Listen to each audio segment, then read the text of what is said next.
Hello বন্ধুরা, আশা করি আপনারা সকলেই ভালো রয়েছেন। আমিও আপনাদের দোয়া আশীর্বাদে ভালো রয়েছি। আজকের ভিডিওতে জানবেন অ্যালার্জি কি। অ্যালার্জি প্রায় 95% মানুষেরই হয়ে থাকে। অ্যালার্জি কোথা থেকে সৃষ্টি, অ্যালার্জি হওয়ার কারণ কি, এর উপকারিতা ও অপকারিতা সম্পর্কে এই ভিডিওতে আলোচনা করতে যাচ্ছি। তাই ভিডিওটি না টেনে সম্পূর্ণটাই দেখতে থাকুন। কেমন করে আসিতে তুই?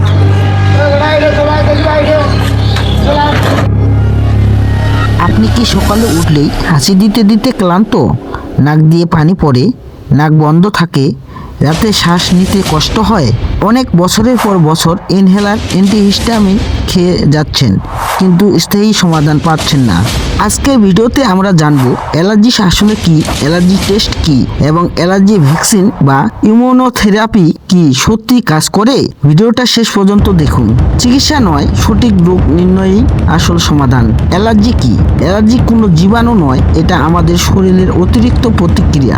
যে জিনিসগুলোতে সাধারণত মানুষের কিছু হয় না, যেমন ধুলাবালি, ফুলের পরাগ, ঘরের মাইক, পশুর লোম, ঠান্ডা বাতাস, সেই জিনিসগুলোতেই অ্যালার্জি রোগীর হাঁচি, নাক দিয়ে পানি, চোখ চুলকানো, শ্বাসকষ্ট বা ত্বকের র্যাশ শুরু হয়। এটা হলো অ্যালার্জি। অ্যালার্জির সাধারণ লক্ষণগুলো হলো বারবার হাঁচি, নাক বন্ধ, নাক দিয়ে পানি, চোখ লাল, চুলকানি, রাতে কাশি, শ্বাস নিতে কষ্ট, ত্বকে চুলকানি বা ফুসফুসি কাশি।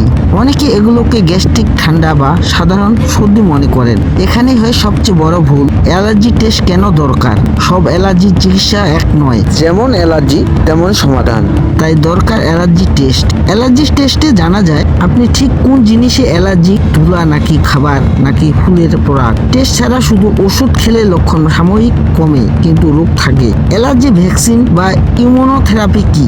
এখন আসি সবচেয়ে গুরুত্বপূর্ণ বিষয়ে, অ্যালার্জি ভ্যাকসিন যাকে বলা হয় ইমিউনোথেরাপি। একদিনের ইনজেকশন নয়, এটা একটি দীর্ঘমেয়াদী চিকিৎসার পদ্ধতি। এই চিকিৎসা খুব অল্প মাত্রায় অ্যালার্জির উৎপাদন ধীরে ধীরে শরীরে দেওয়া হয়, যাতে শরীর সেটা সহ করতে শেখে। ফলাফল, অ্যালার্জির তীব্রতা কমে, অনেক ক্ষেত্রে প্রায় চলে যায়। কোন রোগে কাজ করে? এই চিকিৎসা সবচেয়ে ভালো কাজ করে অ্যালার্জিক রাইনাইটিস, ধুলা ও ঠান্ডাজনিত শ্বাসকষ্ট, হালকা মাঝারি অ্যালার্জি, আজমা, চোখের অ্যালার্জি। সব রোগে নয়, সবার জন্য নয়, তাই নিজে নিজে সিদ্ধান্ত নেবেন না। সময় ও ধৈর্য।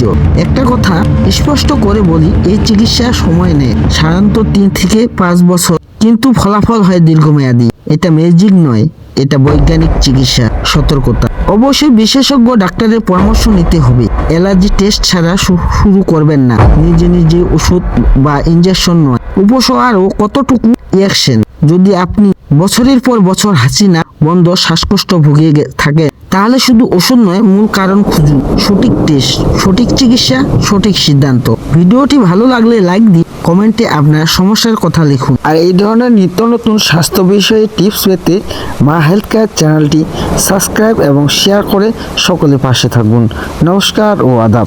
আর অ্যালার্জি বিষয়ে কোনো তথ্য থাকলে অবশ্যই কমেন্ট বক্সে জানাতে পারেন। কেমন অ্যালার্জি, কি ধরনের অ্যালার্জি, তথ্য দিলে আমি বলে দেওয়ার চেষ্টা করব। কেমন সমস্যা আপনাদের, কি ধরনের সমস্যা আপনাদের, অবশ্যই কমেন্ট বক্সে জানিয়ে যাবেন। আপনাদের কি ধরনের স্বাস্থ্য বিষয়ে ভিডিওর প্রয়োজন, অবশ্যই কমেন্ট বক্সে লিখতে পারেন। আপনাদের সমস্যাগুলোর স্বাস্থ্য বিষয়ের ভিডিও দেওয়ার চেষ্টা করব এবং কি আপনাদের সমস্যাগুলোর সমাধানেরও চেষ্টা করে থাকব। সকলে ভালো থাকবেন, সুস্থ থাকবেন। ধন্যবাদ সবাইকে। কতদিন ধরে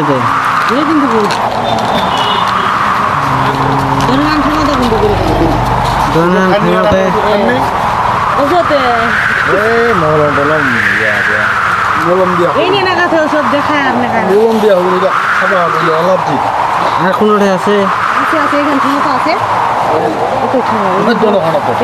বেশি তো শুনলে ব্যথা হচ্ছে না, অতিরিক্ত